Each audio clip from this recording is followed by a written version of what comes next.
స్వర్గానికి మెట్టు నీవేనంటూ పుష్కర స్నానమునాచరించితే సకల పాపాలు హరించి వేసి సర్వ పవిత్రతనిచ్చడి గంగా महाबलेश्वर पड़मटि कनुमलुद्भविंचनुर कृष्ण। स्वामी जी, आज हमारे भारत देश में 13 अखाड़े हैं, कई समाज हैं। आज आप श्वेतंबर समाज से हैं, तो स्वामी जी हमारी भारतीय संस्कृति इतनी बहुआयामी है, फिर भी भारतीय संस्कृति पे अटैक क्यों होता है? भारतीय संस्कृति पर अटैक होने का कारण यही है कि हम में एकता नहीं है, और एकता नहीं होने के कारण हमारी शक्ति नष्ट होती जा रही है। जैसे कि बाज़ार में बिक रहे अंगूर है, अंगूर का जो गुच्छा होता है उसकी कीमत ज़्यादा होती है और बिखरे हुए अंगूर की कीमत कम होती है। उसी प्रकार यदि हमारा संघ समाज, चाहे संत का समाज हो या व्यक्तियों का समाज हो, यदि मिल कर के काम करेंगे तो हमारी शक्ति नज़र आएगी। और दूसरी बात, हमारे भारत देश में 2 चीज़ होना ज़रूरी है, एक हाथ में शस्त्र और दूसरे हाथ में शास्त्र। जैसे कि सिखों में है, एक हाथ में वो शस्त्र भी रखते हैं और एक हाथ में वह शास्त्र की पूजा भी करते हैं। समय आने पर यदि हमारी संस्कृति पर प्रहार होता है तो वह शस्त्र का उपयोग करके उसकी सुरक्षा भी करते हैं, और आत्मा में यदि खतरा आता है तो वह शास्त्र उठा करके आत्मा की बात करते हैं। स्वामी जी, प्रहार कई प्रकार के होते हैं, एक शस्त्र से ही प्रहार होता है, एक वैचारिक प्रहार होता है।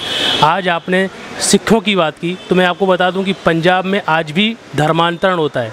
मतलब क्रिश्चियनिटी इतनी फैली हुई है कि लोग सिख लोग कन्वर्ट हो रहे हैं।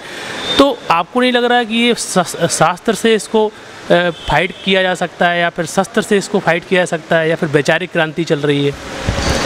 वैचारिक क्रांति, विचारों में यदि समानता नहीं होती है तो ही ऐसी स्थिति आती है। यहाँ तो एक दूसरे को हम समझने का प्रयास नहीं करते। पंजाबों में नहीं, जैनों में भी, हिंदुओं में भी धर्मांतरण हो रहा है।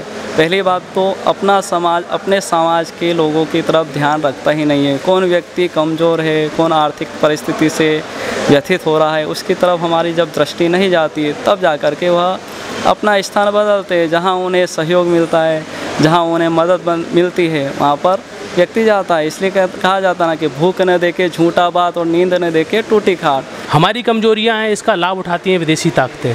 आज संत आसाराम जी बापू हैं, भारतीय संस्कृति का उन्होंने प्रचार किया, 80 वर्षीय बुजुर्ग संत हैं, उन्हें 3 साल से जेल में रखा गया है। उस विषय में आप क्या कहेंगे?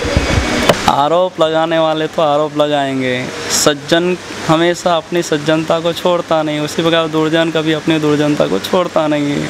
आरोप लगाने वाले लगाते हैं, उसकी तरफ ध्यान न देकर हम हमारी साधना को बढ़ाएं तो किसी भी प्रकार की विकट परिस्थिति आती नहीं है। प्रभु महावीर स्वामी हो या श्री राम हो या श्री कृष्ण हो, कोई भी महापुरुष है, महापुरुष के जीवन में यदि आपत्ति न आए, यदि उनके ऊपर आरोप न लगे तो इसकी चमक और निखरती नहीं। यदि हमारे पीछे कोई निंदा करने वाला है तो ये ना समझे कि वो हमारी निंदा कर रहा है, बल्कि इससे हमारी और प्रसिद्धि बढ़ने वाली है और चमक बढ़ने वाली है। क्योंकि परीक्षा हमेशा सोने की होती है, ना कि लोहे की। लोहा खोटा है तो खोटा है, और जो सोना होता है उसको तपाया भी जाता है, उसका छेदन भी किया जाता है, घर्षण भी किया जाता है। इसलिए दुनिया में आज से ही नहीं, कलयुग में नहीं, सतयुग से, अनादिकाल से महापुरुषों के जीवन में परीक्षा होती हुई आई है। वह उनकी साधना की परीक्षा है। स्वामी जी, आज हमारे भारत देश में गायों की अगर बात करें, गौरक्षा की बात करें, तो आज बीजेपी की सरकार आ गई है, आज़ाद भारत है, आज़ाद भारत बोला जाता है, फिर भी आज हमारी गाय कट रही हैं, गाय सुरक्षित नहीं है। तो आप समाज को इस समय क्या संदेश देना चाहेंगे? गाय को सुरक्षित रखना है, सिर्फ गायों को नहीं बल्कि हर जीवों की सुरक्षा का ध्यान हमारे जीवन में होना चाहिए। क्या खाली गाय ही जीव है, और भी जैसे मुर्गियों की हिंसा हो रही है, बकरियों की हिंसा हो रही है, अन्य जीवों की भी हिंसा हो रही है। उन जीवों की हिंसा हो रही है उसकी तरफ भी हमारा ध्यान होना चाहिए। ऐसी स्थिति में यदि गाय कट रही है तो ऐसी स्थिति में हर व्यक्ति ऐसा नियम ले ले या कर्तव्य का पालन करे कि हमारे घर में कम से कम 1-2 गाय हो, तो गाय मरेगी नहीं, गाय जाएगी नहीं।